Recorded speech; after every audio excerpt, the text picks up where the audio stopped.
नमस्कार। आप देख रहे हैं नवजीवन।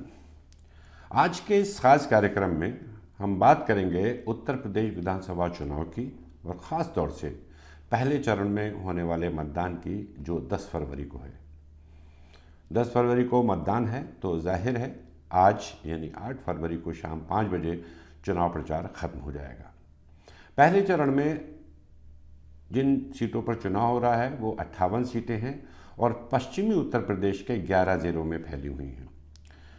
और इन 58 सीटों पर अलग अलग पार्टियों, निर्दलीय और अन्य को मिलाकर कुल 623 उम्मीदवार मैदान में हैं। तो ये तो रहा एक छोटा सा आंकड़ा। इसके अलावा हम आपको बता दें कि आखिर वो 11 ज़िले कौन से हैं जहाँ पर चुनाव है। वो ज़िले हैं शामली, मुजफ्फरनगर, मेरठ, बागपत, गाज़ियाबाद, गौतम बुद्ध नगर यानी नोएडा, बुलंदशहर, मथुरा, अलीगढ़, आगरा और हापुड़।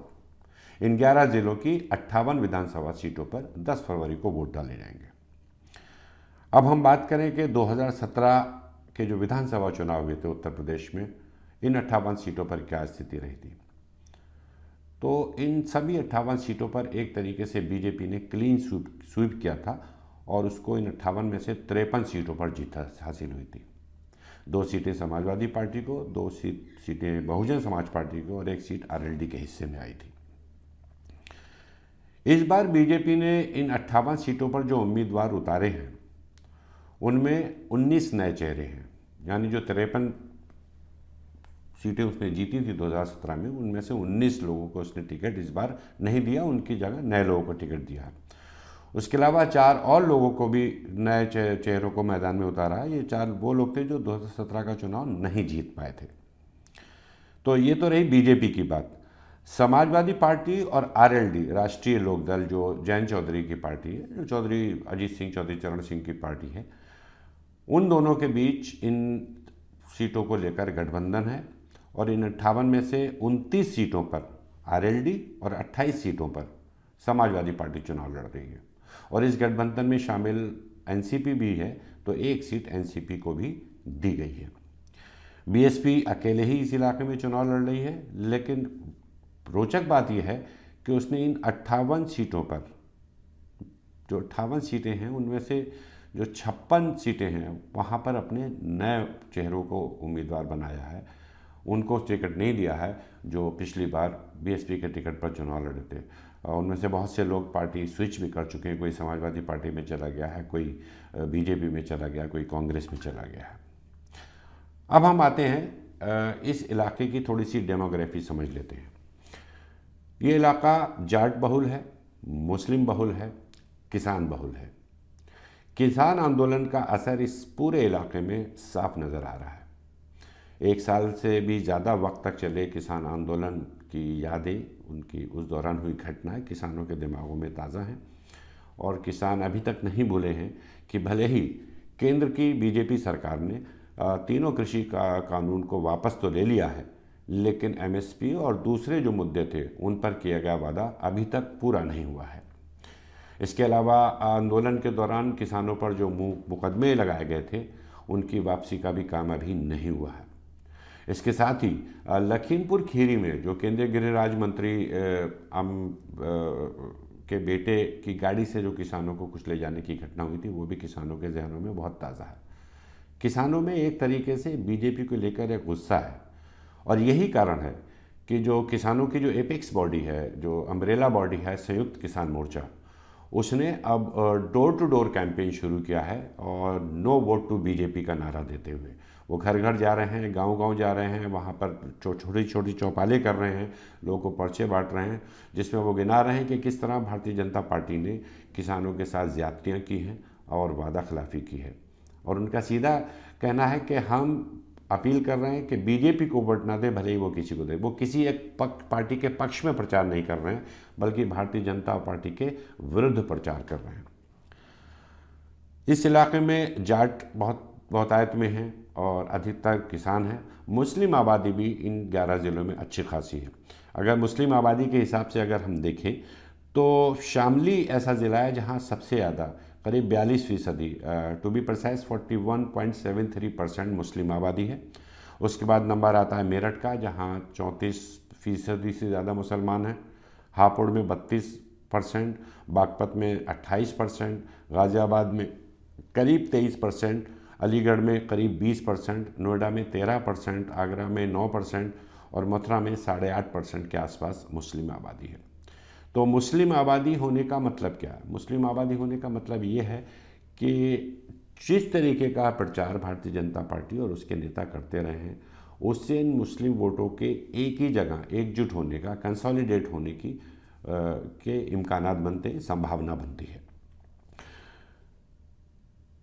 प्रचार की अगर बात करें, आज आखिरी दिन है, जाहिर सी बात है सभी पार्टियां अपना जोर लगाएंगी, सभी उम्मीदवार अपने प्रचार में जोर लगाएंगे। लेकिन अगर हम बीजेपी की बात करें तो बीजेपी की तरफ से चुनाव प्रचार की शुरुआत अमित शाह, केंद्रीय गृह मंत्री हैं अमित शाह ने की थी, और उन्होंने चुना था कैराना को। और कैराना का महत्व इसलिए हो जाता कि कैराना मुजफ्फरनगर ज़िले का हिस्सा है और वो जगह है जहां 2013 में ज़बरदस्त सांप्रदायिक दंगे हुए थे और उसके बाद सैकड़ों लोगों को, परिवारों को पलायन करना पड़ा था, अपने घर छोड़कर जाना पड़ा था।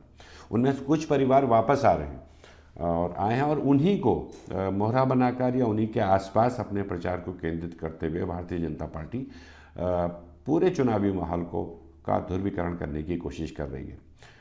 भले ही सभी पार्टियों के घोषणा पत्र में बात नौकरी की भी हो रही है, रोज़गार की भी हो रही है, बिजली, पानी, सड़क की हो रही है, सुरक्षा की हो रही है, लेकिन जो प्रचार है, जो भाषण है नेताओं के, खासतौर से भारतीय जनता पार्टी के नेताओं के जो भाषण है, वो छोटा नेता हो, स्थानीय स्तर का नेता हो, या केंद्रीय गृह मंत्री अमित शाह हो, या उत्तर प्रदेश के मुख्यमंत्री आदित्यनाथ हो, सबके भाषणों में वही हिंदू मुस्लिम, जिन्ना गन्ना, कब्रिस्तान, शमशान की बातें हो रही हैं।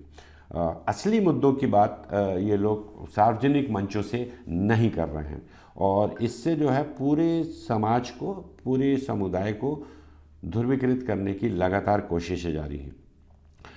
वहीं समाजवादी पार्टी और आरएलडी की बात करें तो समाजवादी पार्टी ने अपनी तरफ से पहल करते हुए अलग अलग जातियों का एक गठबंधन बनाया, जिसमें दलित हैं, पिछड़े हैं, यादव हैं, गैर यादव ओबीसी हैं, इन सबको एक अम्ब्रेला के नीचे लाने की कोशिश की है।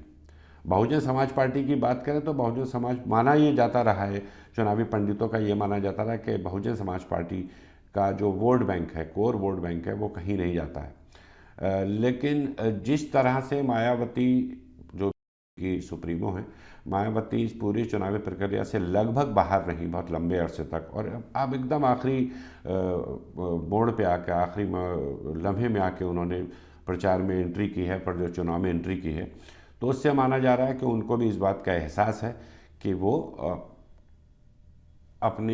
उनका वोट बैंक अब उतना उनके पक्ष में नहीं रह गया। उसके अलावा चंद्रशेखर आज़ाद भी मैदान में हैं, जिन्होंने अपने प्रत्याशी उतारे हैं, लेकिन उनकी मौजूदगी नामौजूदगी का बहुत ज़्यादा असर इस दौरान नहीं दिख रहा है। कांग्रेस पार्टी की तरफ से उत्तर प्रदेश की कमान कांग्रेस महासचिव प्रियंका गांधी के हाथ में है। प्रियंका गांधी लगातार पूरे उत्तर प्रदेश में घूम घूम कर रोड शोज़ कर रही हैं, रैलीज़ कर रही हैं, डोर टू डोर कैंपेन कर रही हैं, और चुनाव आयोग की पाबंदियों के बाद उन्होंने डोर टू डोर कैंपेन किए हैं और रोड शोज़ किए हैं, और उसमें भारी तादाद में, हज़ारों की तादाद में लोगों की भीड़ जुट रही है, लोगों का प्यार मिल रहा है उनको, और लोग सड़कों पर निकल कर आ रहे हैं। कांग्रेस की जो नीतियाँ हैं, कांग्रेस ने युवाओं को रोज़गार और सुरक्षा, पानी, बिजली के वादे किए हैं। इसके साथ ही एक बड़ा नारा जो दिया है प्रियंका गांधी ने, वो है लड़की हूँ लड़ सकती हूँ, यानी महिला सुरक्षा को मुख्य मुद्दा बनाया, महिलाओं को फोकस में लेकर आई हैं, जो कि आमतौर पे राजनीतिक दलों के जो केंद्रीय फोकस होता है उससे दूर रहती हैं। लेकिन कांग्रेस पार्टी ने इस बार उत्तर प्रदेश में महिलाओं को फोकस में लाया और 40% वोट जो टिकट हैं, उम्मीदवार हैं, वो महिलाओं को बनाया है। तो उसका असर भी बहुत अच्छा नज़र आ रहा है पूरे इलाकों में, ख़ासतौर से इन 58 सीटों पर। हालांकि बीजेपी ने अपनी तरफ से इन 58 सीटों पर 7 महिला उम्मीदवार उतारे हैं, लेकिन महिलाओं को लेकर उसकी नीति बहुत ज़्यादा साफ नहीं रही है। भले वो महिला सुरक्षा की बात करते रहे, लेकिन हमने खुद देखा है कि वो हाथरस की घटना हो, कि बुलंदशहर की घटना हो, कि उन्नाव की घटना हो, बीते 5 साल के दौरान उत्तर प्रदेश के अलग अलग ज़िलों में, अलग अलग इलाकों में महिलाओं के ऊपर किस तरीके से अत्याचार हुए हैं, उनके साथ अपराध हुए हैं, उनकी सुरक्षा। और NCRB जो नेशनल क्राइम रिकॉर्ड्स ब्यूरो है, उसके मुताबिक उत्तर प्रदेश में महिलाओं पर के ख़िलाफ़ होने वाले अपराधों की संख्या में कोई कमी आई नहीं है बीते 5 सालों में, बल्कि उनमें इजाफा ही हुआ है, बढ़े भी है। तो ये कुल मिलाकर ये है लब्बो-लुआब उत्तर प्रदेश के पहले चरण के चुनाव में, 58 सीटों पर होने वाले चुनाव में, जो कि 10 फरवरी को होना है। इस चुनाव में अब सीधी है कि बाजी वोटर के हाथ में है, हमारे आपके हाथ में है। आपको तय करना है कि आप समाज का ध्रुवीकरण करने वाली पार्टी को चुनते हैं। आपको चुनना है कि आप आपकी सुरक्षा, आपके रोज़गार, आपकी नौकरी, आपकी बहू बेटियों की सुरक्षा की बात करने वाली पार्टी को चुनना है। आपको चुनना है कि किसानों पर ज्यादती करने वाली पार्टी को आप चुनेंगे या किसानों के साथ खड़े होने वाले पार्टी को आप चुनेंगे। ये आपको फैसला करना है।